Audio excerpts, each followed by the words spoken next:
శ్రీమాత్రే నమః. మనం కామాఖ్య అమ్మవారి యొక్క శక్తిపీఠంలో దశమహావిద్యాపీఠాల్లో రెండో పీఠమైనటువంటి తారా అమ్మవారి యొక్క దేవాలయంలో ఉన్నాం.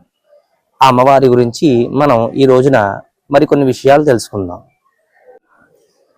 కామాఖ్య అమ్మవారి యొక్క దేవాలయంలో రెండవ దశమహావిద్యాపీఠం తారాదేవి. ఈ తారాదేవిని ఇక్కడ మహాచీన, వీరచీన, దివ్యచీన పద్ధతుల్లో తంత్ర దేవి సాధన చేస్తూ ఉంటారు. తారాదేవి, తారా అంటే నక్షత్రము మరియు స్వయం ప్రకాశిని అని అర్థం వస్తుంది. నిశీతిలో నిర్జీవంగా ఉన్న సమయమున మహావిస్ఫోటనం కలిగి అందు శబ్దనాదం వల్ల ఉద్భవించినటువంటి శక్తియే ఈ తారాదేవి. అక్షరముల్లో ఉండే శబ్దతత్వం కూడా ఈ తారాదేవి అని చెప్తూ ఉంటారు. వాక్శుద్ధి కలగాలన్నా, విద్య వల్ల జ్ఞానం అభివృద్ధి అవ్వాలన్నా తారాదేవి యొక్క అనుగ్రహం ఉండాలి. తారాదేవి మరో రూపం ఏకజట. ఏకజట మాత్రమే కలిగి ఉన్న అమ్మవారు అని అర్థం.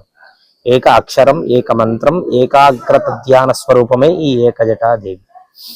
అలాగే అష్ట సరస్వతి, చితేశ్వరి, కులజ, కీర్తీశ్వరి, అంతరిక్ష సరస్వతి, ఘంటా సరస్వతి, నీల సరస్వతి అనేటువంటి రూపాల్లో అమ్మవారికి అర్చన చేస్తూ ఉంటారు. అమ్మవారి యొక్క విశేషమైనటువంటి ఆయుధం కత్తెర పట్టుకుని ఉంటుంది. అంటే ఆ అమ్మవారి యొక్క ఆయుధం కత్తెర ఏం చేస్తుంది అంటే కనుక జ్ఞానమును ప్రసాదిస్తూ ఉంటుంది. అజ్ఞానం అనేటువంటి అవసరం లేనటువంటి విషయాలన్నీ కూడా మన నుండి ఉత్తరించి జ్ఞానమును ప్రసాదించుటకు గాను అమ్మవారు కత్తెర ఆయుధాన్ని ధరించి ఉంటుంది.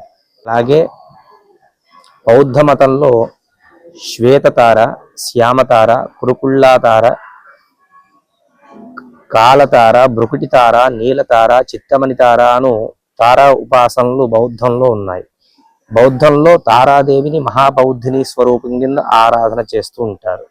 అలాగే జైనులు కూడా సుతార, సుతారక, సాహసతార అనేటువంటి రూపాల్లో అమ్మవారిని ఉపాసిస్తూ ఉంటారు. ఎవరైతే విద్య కలగాలన్నా, వాక్ శుద్ధి కలగాలన్నా, జ్ఞానం అభివృద్ధి అవ్వాలన్నా కూడా ఈ తారా అమ్మవారి యొక్క అనుగ్రహం కోసం కామాఖ్య వచ్చినప్పుడు ఈ దేవాలయాన్ని సందర్శించవలసిందిగా మనవి చేస్తూ ఉన్నాం. శ్రీమాత్రే నమః.